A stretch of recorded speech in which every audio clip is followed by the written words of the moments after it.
about a topic, and that is how women can grow their wealth. Joining me right now, Carrie Carbonaro is with us, SVP, Director of Women and Wealth Advisors, Capital Management. Thank you for being with us. So the topic here is during a month where we're really focusing on women, what is it now we're talking about?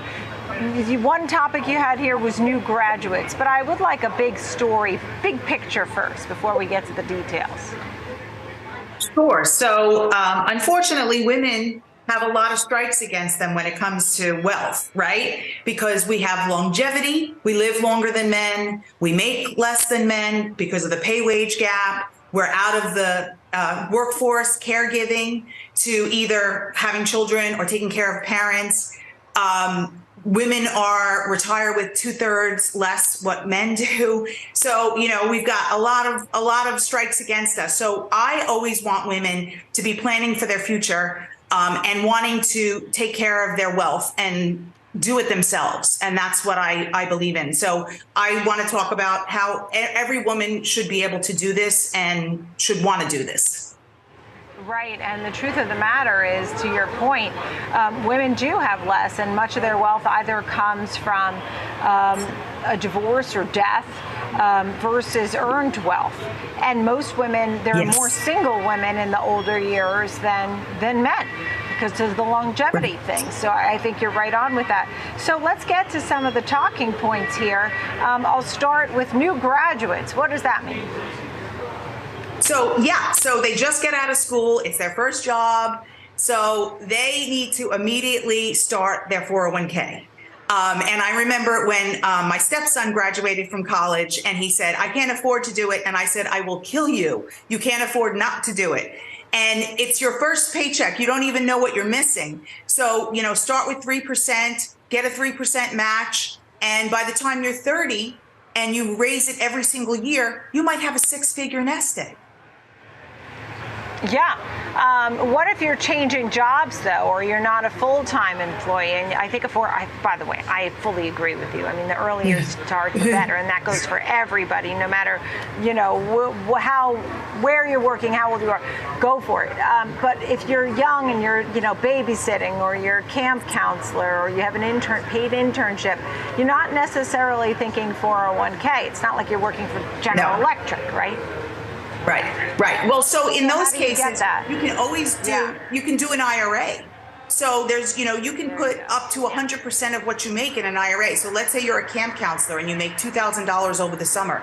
You can put that whole entire amount into an IRA or into a Roth IRA, a regular or a Roth. You have, those are your choices. Yeah, good point. And then as you get a little older, you might be walking down the aisle.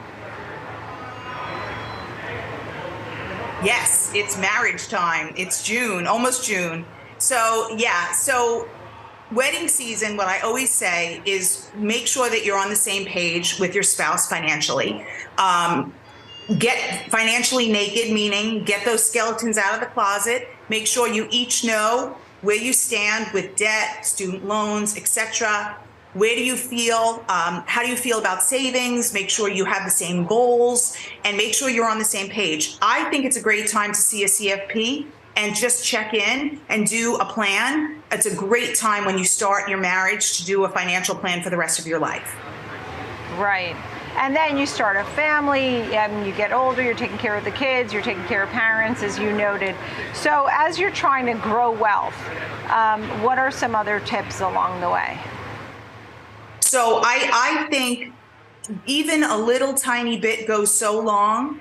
One of my favorite examples is if you take $25 a week and invest it in the market over 40 years, that will be worth close to $350,000.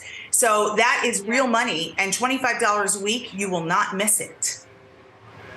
Right, it's true, because sometimes we're out buying a coffee or we're taking a taxi when we could have walked or whatever. When you think about women versus men and, the pay gap, I think that's something that you noted that's also real. What are some of the questions that some of the clients ask? So I think really women want to know, what do I have to do so that I don't have to become a bag lady. So that's another whole issue, because more than 50% of women have the bag lady fear, which means I'm going to be homeless on the streets and have no money. So a lot of women have that fear, and it keeps them up at night. So what I try to do is give them the numbers so that they can sleep at night. I tell them exactly what they need to do so that they are going to be taken care of. They can take care of themselves. They're going to have their Social Security. They're going to have their retirement income. They're going to have their portfolio income, and they're going to be able to support themselves no matter what, even if something happens to their spouse. So I think that every woman should want to have financial freedom and be able to have the sleep at night portfolio that they know that they're going to be okay. Yeah, I think you make a great point. I mean, these are true worries, even when you have a job with inflation and the costs. I mean, I think that, we all worry about these kinds of things. And one of the tips there was so simple, but so hard, and that is spend less.